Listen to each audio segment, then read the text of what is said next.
ओम शांति। 16 जुलाई 2025 की साकार मुरली का विश्लेषण और स्वचिंतन बिंदु।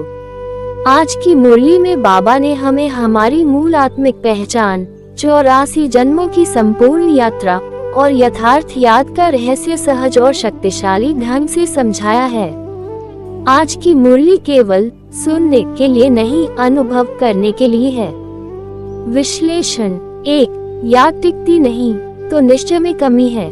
बाबा कहते हैं, जिनके मन में कौन पड़ा रहा है, इस पर 100% निश्चय नहीं, उनकी ही याद हल्की और टूटती रहती है।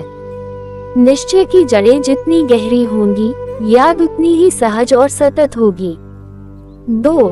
हम सो ब्राह्मण, नई दुनिया के निर्माता। हम वो आत्माएं हैं जिन्हें स्वयं परमात्मा ने शूद्र से ब्राह्मण में बदला है। अब पुरुषार्थ है ब्राह्मण से देवता बनने का।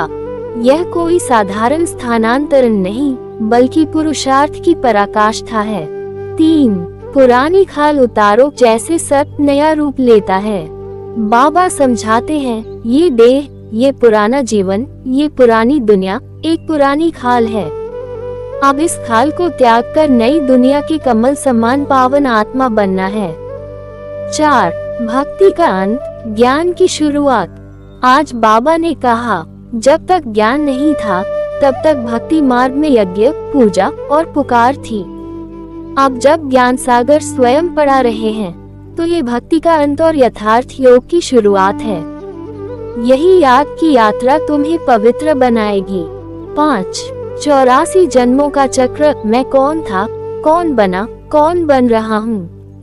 बाबा हमें आत्मा के संपूर्ण जीवन चक्र को समझाते हैं। सतयुग में देवता, फिर क्षत्रिय, वैश्य, शूद्र और अब ब्राह्मण, जिनको बाबा ने स्वयं अडॉप्ट किया है।